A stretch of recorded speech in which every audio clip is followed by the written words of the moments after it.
Hello and welcome to this video on how to log into and navigate Microsoft Teams. The first thing you're going to want to do is open up a web browser. I'm going to go ahead and open up Google Chrome. You're then going to want to navigate to the Clover Park School District homepage.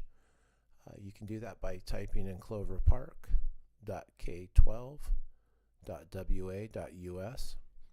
I actually have it saved here in my favorites toolbar. I'm going to go ahead and click on it, and when I do, it's going to launch me into the Clover Park School District website.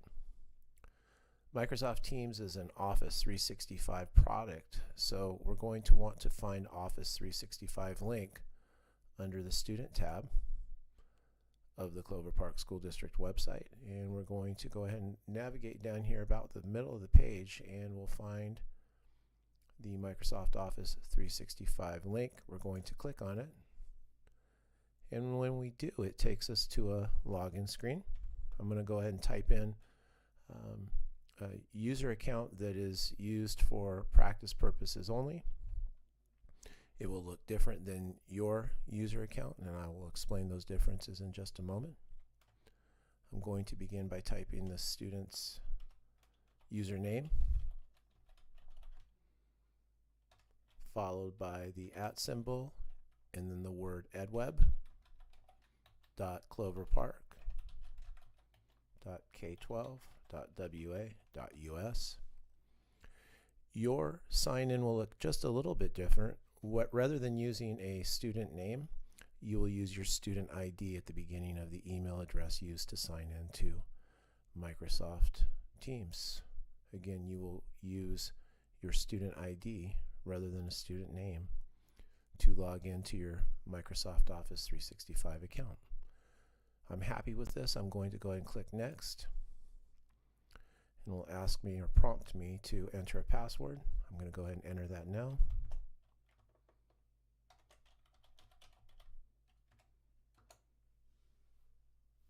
I'm going to go ahead and click on No. I don't want to stay signed in at this time. And when I've successfully logged in, you see that I've got access to a variety of Microsoft Office 365 applications. I'm going to go ahead and click on Teams in here in the upper right hand corner of the applications.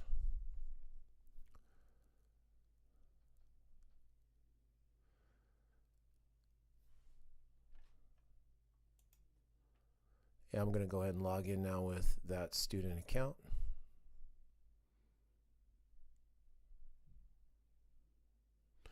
And when I've successfully logged into Microsoft Teams, you can see that I have access to Teams here in the browser window. I see these teams listed in what is called Grid View. This is the default view in which you will find your Microsoft Teams.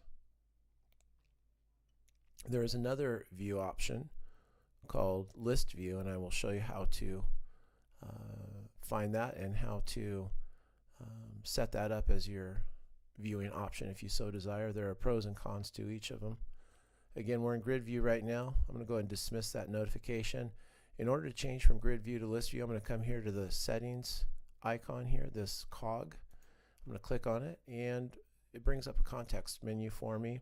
I'm going to go ahead and click on Switch View, and you can see that there are several different settings I can change here on the left hand side of the screen. I'm most focused at this time, however, on the layout. I'm going to go ahead and choose List View for my layout, and you'll see that when I've closed this window, our view of our teams has changed from Grid View to List View. I'm going to close this window, and you can see here that I've got a variety of teams listed on the left hand side of the screen.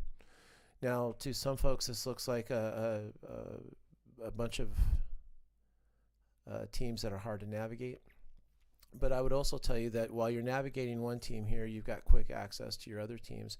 There are some teams here that I'm currently seeing that I don't want to see. I can hide these teams by clicking on these three dots to the right of the team name. Anytime you see these three dots, those three dots will suggest to you that there are more options available. I'm going to go ahead and hide this team as well.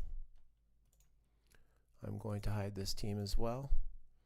I'm going to save this team, and I believe I'm going to hide this team down here called test class as well.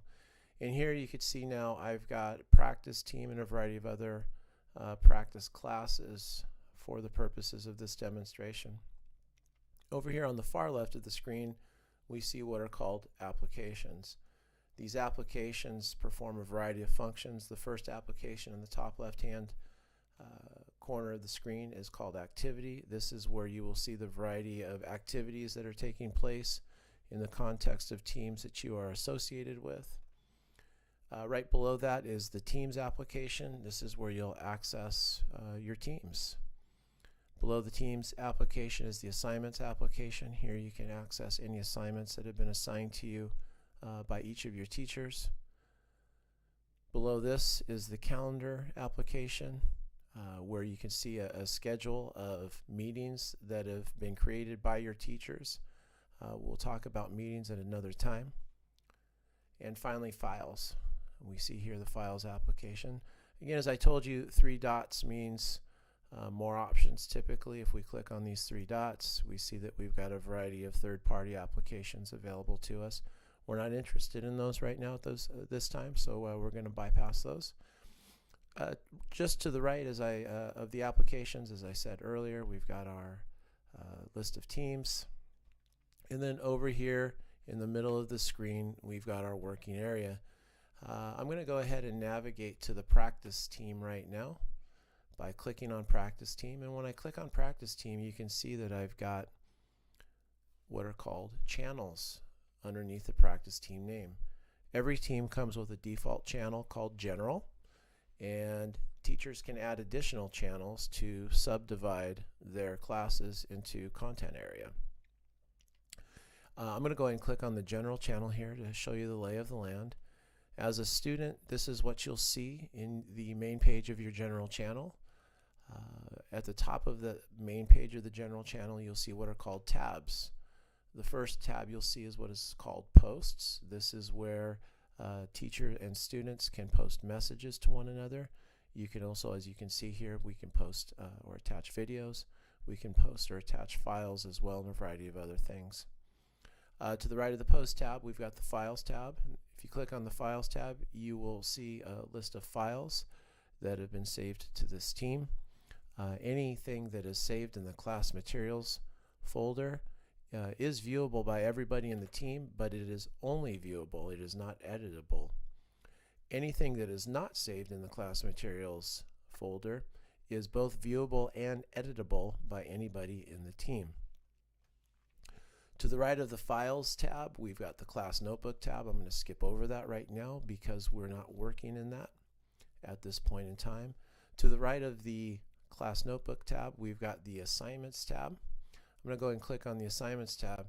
The Assignments tab is where you will see assignments that have been assigned to you by your teacher. Here you can see a list of assignments that have been created by me in an effort to teach people how to navigate the assignments feature of Teams. We'll talk more about assignments in the Assignments tab at another time in another video. To the right of the Assignments tab is the Grades tab. In the Grades tab, you could see the variety of grades you've received for the assignments that have been given to you by your teacher or teachers.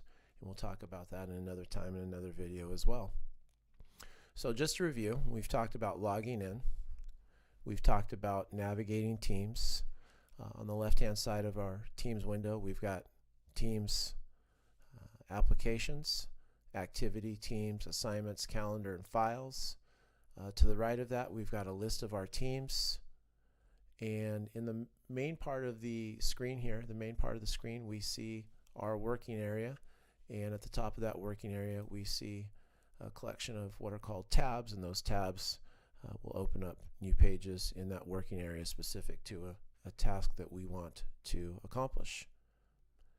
That is how to log into and navigate Microsoft Teams.